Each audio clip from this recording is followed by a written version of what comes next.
What's going on, everybody? Hope you're feeling healthy, wealthy, and wise. If you're not feeling any of those right now, don't worry. It's not too late. Be patient. You can focus on your health and get healthier. You can focus on your wealth and get wealthier. You can focus on your wisdom and get wiser, all right?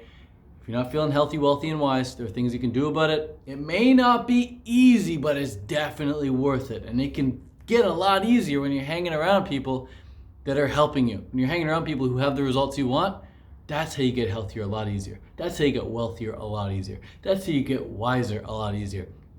Just hang around people who have the results you want in each of those categories, all right? Today we're gonna be talking about top 6 foods I never eat. I say never, but it's rare. Rarely would I ever consume these things. Some of these things I will absolutely never, ever, ever eat. Well, I haven't ever eaten these things in like a decade. And other things, which we'll get into, I would rarely eat. Maybe it's in some raw gourmet food or something, but it's not something I would typically go out and buy, not something I typically load up on and think, this is gonna be great for my health, all right? So check it out. First things I'll never eat, the first worst food I'll never eat is any food that's sprayed with glyphosate. I do not want glyphosate in my system, all right? I do not want to consume toxins. I do not want to consume poison. I want to consume the best. I know if I consume the best, I feel my best. And I can give my best, all right? Glyphosate is a toxin, and that shit will F you up. What is glyphosate and how is it on our foods? It's a pesticide. It's like Roundup. It's like herbicide. They spray it on the Dirty Dozen. Dirty Dozen is a list of fruits and vegetables that get sprayed to the gills with glyphosate. Things like celery. If celery is not organic, don't eat it. Bell peppers. If bell peppers are not organic, do not eat them. If your grapes are not organic, do not eat them. If your strawberries are not organic, do not eat them. There's a full list of the Dirty Dozen in the description, all right? Just scroll down there. You can see the Dirty Dozen foods to avoid. Instead, focus on organic versions of those and focus on the Clean 15. So if you don't want to get organic, no problem. You don't need to. You focus on the Clean 15. Clean 15 means it's a list of fruits and vegetables that you can eat even if it's not organic. It means they're not sprayed that much or not sprayed with glyphosate as much or at all. Things like bananas, things like avocados, things like mangoes, etc., etc. All right, things pretty much with a peel that you gotta peel off. Okay, so that's the first thing I'll never eat: glyphosate sprayed foods. Second category of foods I'll never eat is foods containing gluten. Why would I put glue in my system? I want my intestinal walls glistening like a newborn baby's. I want them just shining, shimmering, sparkling, glowing. I want my intestinal walls to be brand new, clean. And if I put gluten in there, it's gonna muck me up. I don't wanna get mucked up, bruh. I wanna stay clean, lean, and serene. So I do not touch the gluten. Instead, I focus on the cucumber noodles. Just visualize cucumber noodles, man. They're so clean. Just slide right through you. Zucchini noodles, slide right through you. Delicious. If I'm making cucumber noodles, if I'm making zucchini noodles, I like to use organic and I like to peel them. A lot of people don't peel them because they want to skip that step. If you peel your zucchinis, if you peel your cucumbers, and then you make the noodles, they gonna taste so much better, man. They gonna taste so much better. Then the issue a lot of people do is they make these noodles, but then they cover it in like tahini and stuff, and that's just gonna muck you up as well. All right, I've been to some raw foodist house and they make cucumber noodles, and they chop up some tomatoes, which is great, but then they just drizzle it all in tahini, and that's the meal. Cucumbers, tomatoes, and tahini. And I'm like, where are the calories coming from? Pure tahini? Nah, I don't want that. So when you're making the cucumber noodles, when you're making the zucchini noodle pasta, which is really easy to do, just peel the fruit and then stick it in a spiralizer and spiralize. Maybe use like 7 or 10 fruits. Get enough noodles for a big meal. And then what you want to do is you want to pour on some mango date basil sauce. Get some fresh mangoes, get some soaked dates, get some fresh basil, blend it up. Don't add water, don't add lemon, no liquid, just pure mango, date, basil, blend it up. Pour it on there, boom shakalaka, you're laughing. You're gonna feel the best. You're gonna be eating the best. You're gonna be like, this is the bomb. I'm gonna make a recipe book right now and I'm gonna put it in there. And then you're gonna be like, oh wait, Ted already has that in his recipe book. Maybe I'll just make up my own. Go ahead, make up your own. Or use that, put that one as the first recipe. People open your recipe book, they're like, wow, this is amazing. What else this guy got? What else this girl got? And they scroll through and they read the rest of your ebook recipe book. Take that one. Mango, date, basil, baby. Throw it in there. Add some green onion if you want. You're laughing. Another version of that, if you're in a different season when mangoes aren't around, you can use persimmons. Persimmon, date, basil. Fantastic recipe. That was my go-to all winter long when I was first getting into raw veganism. Good times, man. Good times when I was in that honeymoon phase with the raw veganism. You know what I'm saying? All right, so the next category of things I'll never consume, foods I'll never consume, are things like coffee and tea. All right, now I say never consume. I call them foods because it's not really a food. There's no calories in caffeine. It's a pure stimulant. From time to time, if my dad's hanging around, he's making coffee, I might have a sip of his coffee. If my mom's hanging around, I might have a sip of her green tea. It's like I would never make my own. I never go and buy my own. I'm never gonna go drink a full cup. That stuff's gonna get me super wired. But I'll have sips of it just like as a way of like connecting with my parents. You know, it's really weird.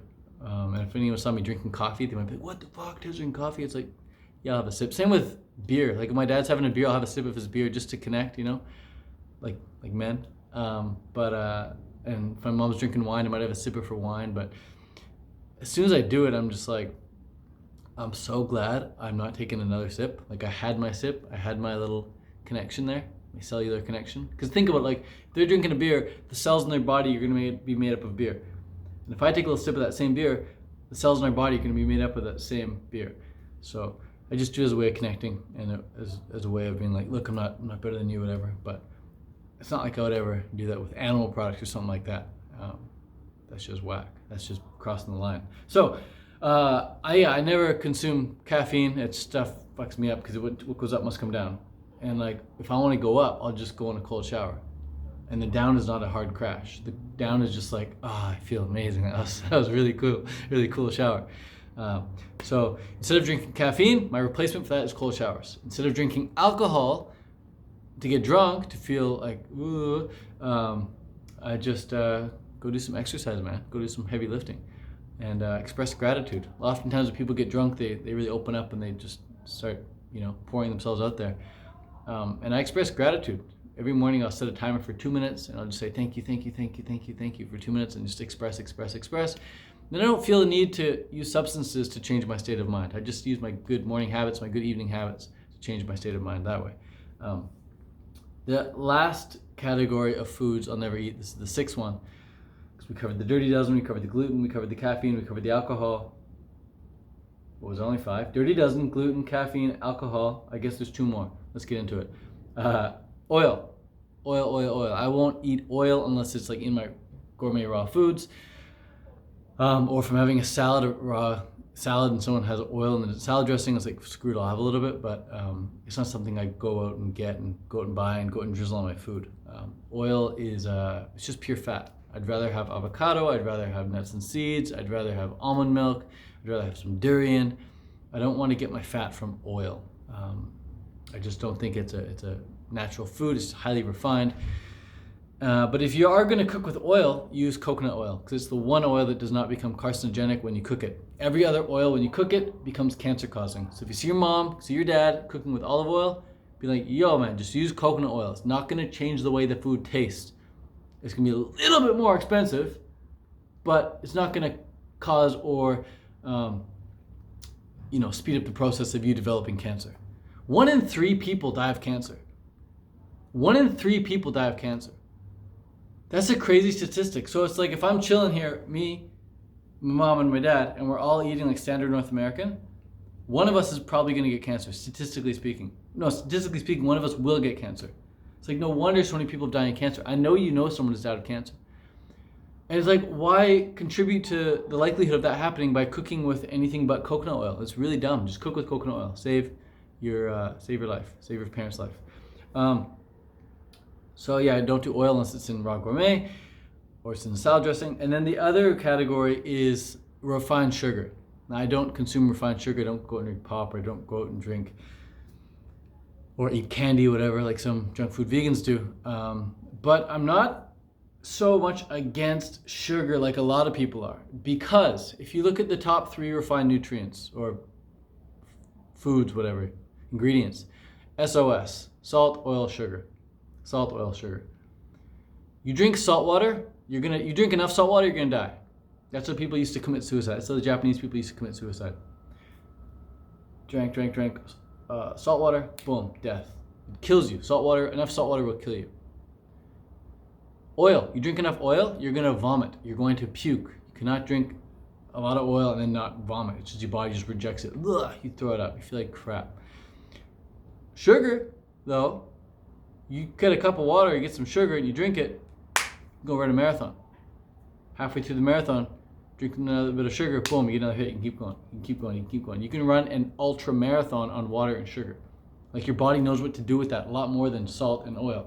Not saying to go out and consume refined sugar, but just saying you don't need to fear it so much like a lot of people try to get you to fear, I think. And so much, all this fear about sugar also leads into people fearing fruit. Fruit is not the enemy. Sugar is not the enemy.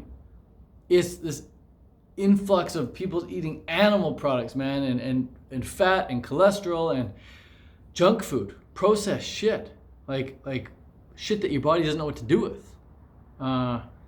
It's not the refined sugar that's doing it, man. It's all the fat people are consuming. You walk around, you follow a fat person around, walk around, follow an obese person around. Look how much fruit they're eating. They're not eating that much fruit, man. Follow a fat person, follow an obese person around for a day. Look how much fruit they eat. They're hardly eating any fruit. Look at what they're eating. Count the amount of fat calories they're consuming. Most of their calories are probably coming from fat and protein, man, from animal products. And if they're vegan, well, most of those calories are probably coming from carbs that are drizzled with oil, like fat. People underestimate how many calories are in a tablespoon of oil. People underestimate how many calories are in an avocado. People underestimate how many calories are in a little chocolate bar. People underestimate how many calories are in a freaking handful of peanuts, man. Like this little bowl of peanuts right here would be like 300 calories. Like fat is so dense with calories. People don't understand it and gain weight really, really quickly. So if you're trying to gain weight, one of the fastest ways to gain weight is just to eat more fat, eat more avocados, eat more nuts and seeds. Eat more dates and bananas. Those are dense carbohydrate sources. But if you're trying to lose weight, then stay off the nuts and seeds, stay off the avocados, and do intermittent fasting, and focus on the fresh fruits and vegetables, the juicy fruits and vegetables. If you want me to help you with your diet, with your lifestyle, if you want me to help you with a meal plan, if you want me to help you with raw vegan cleanse, if you want me to help you feel healthier, wealthier, and wiser, hit me up. I'll be happy to help you this June. And maybe thereafter as well if I continue the program. But I'm putting together a program right now so I can help you out. I'm going to tell you everything I know about raw veganism, how to succeed with it. I'm going to be doing live webcam coaching with you. Check it out. It's in the description. It's called the Raw Vegan Cleanse. And it's how you can get me to help you out, man. It's the best way to access my help. It's the best way for me to help you. I'm just like putting everything I know into this program for you. So Raw Vegan Cleanse, links in the description.